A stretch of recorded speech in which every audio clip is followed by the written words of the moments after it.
ಕಾರ್ಯ ಮುಗಿಯುತ್ತದೆ.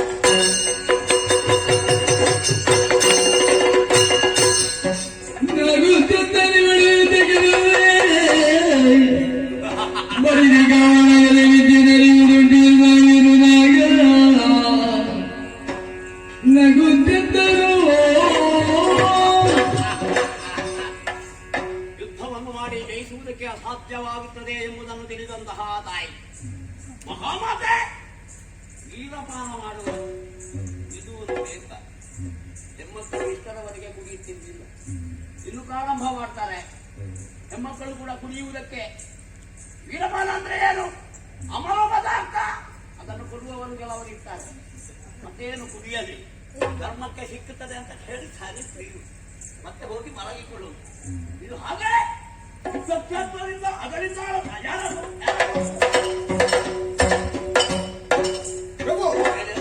ಈ ನಗು ಯಾಕೆಂದು ಗೊತ್ತಾಗ್ಲಿಲ್ಲ. ಯುದ್ಧಕ್ಕೆ ಬಂದಂತಹ ಆದಿಮಾಯೆ ಅಮ್ಮಾಯೆ ಕುಡಿಯುವುದಕ್ಕೆ ಹೋಗಿದ್ದಾರೆ. ಯುದ್ಧವನ್ನು ನಿಲ್ಲಿಸಿ ವೀರಪಾನ ಅಂತೆ. ಅಂದ್ರೆ ಅವಳು ಸೋತಿದ್ದಾಳೆ, ನಾವು ಗೆದ್ದಿದ್ದೇವೆ ಎನ್ನುವ ಹಾಗೆ ನಿಮಗೆ ನಗು. ಈ ಸಮಯದಲ್ಲಿ ಗೊತ್ತಾಯ್ತಲ್ಲ ಇಲ್ಲ. ಈಗ ಸ್ವಲ್ಪ ನಾವು ಆಲೋಚನೆ ಮಾಡಬೇಕು.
ನಿಜ, ಅದನ್ನೆಲ್ಲ ನಾವು ಕಣ್ಣಾರೆ ಕಂಡವರಿದ್ದೇವೆ, ಸಂತೋಷವನ್ನು ಕೊಟ್ಟವರಿದ್ದೇವೆ. ಹಾಗೆ ಮೊದಲು ಆ ದೇವಿಯನ್ನೇ ಪ್ರತ್ಯಕ್ಷೀಕರಿಸಿಕೊಂಡು ಮರಣವೇ ಬರಬಾರದು, ಗಂಡು ಹುಳದಿಂದಲೂ ಮರಣ ಬರಬಾರದು ಎಂದಿದ್ದೇನೆ. ನಿಜ, ಹಾಗೆಂದು ವರವನ್ನು ಪಡೆದಿದ್ದೀವಿ. ವರ ಪಡೆದ ಬಳಿಕ 3 ಲೋಕವನ್ನು ತಮ್ಮ ವಶಕ್ಕೆ ತೆಗೆದುಕೊಂಡವರು ತಾವು. ಸಂತೋಷ.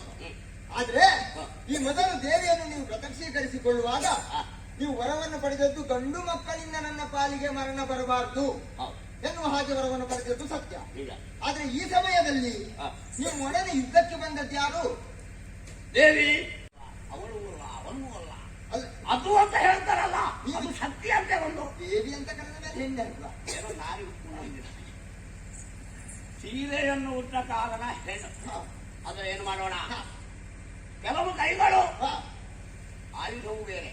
ನಿಜ, ಕಟಾಯಿ ಉಂಟು, ತ್ರಿಶೂಲ ಉಂಟು, ಚಕ್ರ ಉಂಟು, ಶಂಖ ಉಂಟು, ಎಲ್ಲ ಉಂಟು ಕೈಯಲ್ಲಿ. ಯಾವ ಸಮಯದಲ್ಲಿ ಯಾವುದು ಹೊರಗೆ ಬರ್ತದೆ ಅಂತ ಗೊತ್ತಾಗಲಿಲ್ಲ ನನಗೆ. ಆವಾಗ ನಾನು ನೋಡಿದಾಗ ಚಂಡಿಕೆಯಾಗಿದ್ದಳು. ಈಗ ಹಾಗಲ್ಲ, ಮತ್ತೆ ಬೇರೆ ರೂಪ. ಅದಕ್ಕೆ ಹೇಳಿದ್ದು ಅವಳ ಇವಳ ಅವನ ಇವನ ಅದುವ ಇದುವ. ಈಗ ನಾವು ಆಲೋಚನೆ ಮಾಡುವುದರಲ್ಲಿ ಸುಮಾರು ಕಳೆದ ಆಲೋಚನೆ ಮಾಡ್ಬೇಕಲ್ಲ. ನಿಜ. ಹಾಗೆ ನಿಮ್ಮಲ್ಲಿ ಯುದ್ಧಕ್ಕಾಗಿ ಬಂದವಳು ಹೆಣ್ಣು.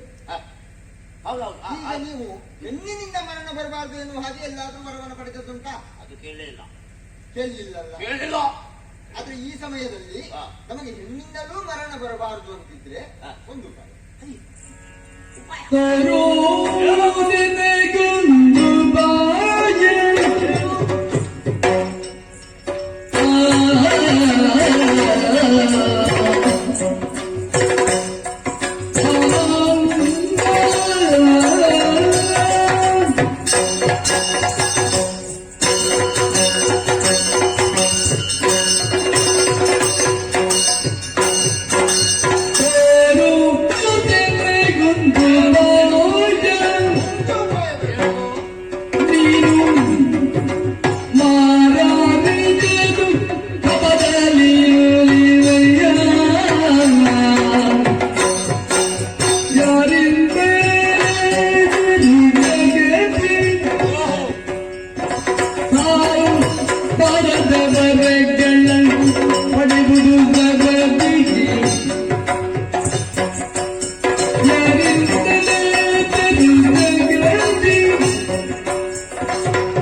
ಹಾಗಾಗಿ ನೀವು ಈ ಸಮಯದಲ್ಲಿ ರಣಕ್ಷೇತ್ರದಲ್ಲಿ ನಿಲ್ಲುವುದು ಸರಿಯಲ್ಲ.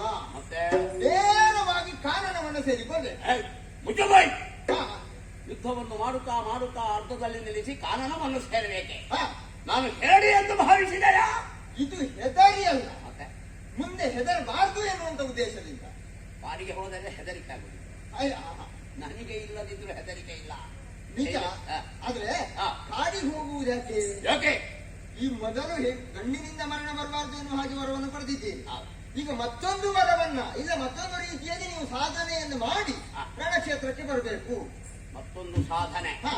ಕಾನನಕ್ಕೆ ಯಾಕೆ ಹೋಗುವುದು? ನಮ್ಮ ಕುಲದೇವರಾದಂತ ಪರಮೇಶ್ವರ ಆ ಆ ಅವನನ್ನ ನೀವು ಕಾನನವನ್ನು ಸೇರಿ ಪ್ರತ್ಯಕ್ಷೀಕರಿಸಿಕೊಂಡು ಆ. ಹೆಣ್ಣಿನಿಂದಲೂ ನಮ್ಮ ಪಾಲಿಗೆ ಮರಣ ಬರಬಾರದು ಹಾ. ಎನ್ನುವ ಹಾಗೆ ವರವನ್ನು ಪಡೆದು ಬಂದ್ರೆ ಹಾ. ಮತ್ತೆ ಈ ಪ್ರಪಂಚದಲ್ಲಿ ನೀವು ಗೆಲ್ಲುವವರು ನಮ್ಮನ್ನು ಯಾರಿದ್ದಾರೆ ಪ್ರಭು? ಏನು ಮಾಡಿದೆ?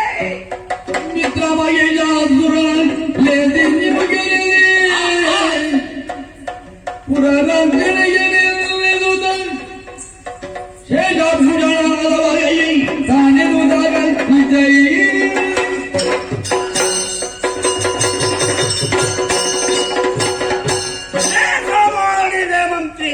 ಹಾ. ತಲೆಗಳು ಮಾನಾಚಾತುರ್ಯ ಮಂಗಲೊಡೆ ಮಂತ್ರಿಯಾಗೋ. ಹಾ. ನಿನ್ನನ್ನು ಆ ಸ್ಥಾನಕ್ಕೆ ನಿಯೋಜಿಸಿದ್ದೇನಲ್ಲ, ಹಾ. ಸಾರ್ಥಕವಾಯಿತು. ಹಾ. ಯುದ್ಧ ಕ್ಷೇತ್ರದಲ್ಲಿ ಅತ್ತ ಹೋಗಬೇಕು ಎಂಬಂತಹ ಆಲೋಚನೆಯಲ್ಲಿ ಇರುವಾಗ ಹಾ. ಸರಿಯಾದ ಸಲಹೆಯನ್ನೇ ಗೊತ್ತಿದ್ದೀಯ. ಹಾ. ಹೆಣ್ಣು ಮಕ್ಕಳಲ್ಲಿಯೂ ಮರಣ ಬರಬಾರದು. ಹಾ. ಹೌದು, ಇದು ನಿಜ. ಕಾರಣಕ್ಕೆ ಸೇರಬಹುದು. ಹಾ. ಆದರೆ ವೀರಪಾನವನ್ನು ಮಾಡುವುದಕ್ಕೆ ಹೋದಂತಹ ಆ ಮಹಾಮಾತೆ ಯುದ್ಧ ಕ್ಷೇತ್ರಕ್ಕೆ ಮರಳಿ ಬಂದರೆ ಇಲ್ಲಿ ಯಾರಿದ್ದಾರೆ? ಅಲ್ಲ, ನಿನ್ನಿಂದ ನೀವು ಬಂದೆ. ಅದರ ಬಗ್ಗೆ ಆಲೋಚನೆ ಮಾಡುದ? ಹೌದು. ಇವತ್ತು ಏನು ಕೆಲಸ ಇಲ್ಲ ಅಂತ ಕೂತದ್ದು ನಾನು. ಹೌದು, ನಿನ್ನಿಂದ ಆಗುವಂತಹದ್ದಲ್ಲ. ಅವಳು ಅಂತೇ ಬರುವುದಿಲ್ಲ. ವೀರಪಾನ ಅದನ್ನು ಮಾಡಿದವರಿಗೆ ಸ್ವಲ್ಪ ನಿತ್ಯ ಮತ್ತೆ ಮಾತಾಡುವುದಕ್ಕೆ ಏನು?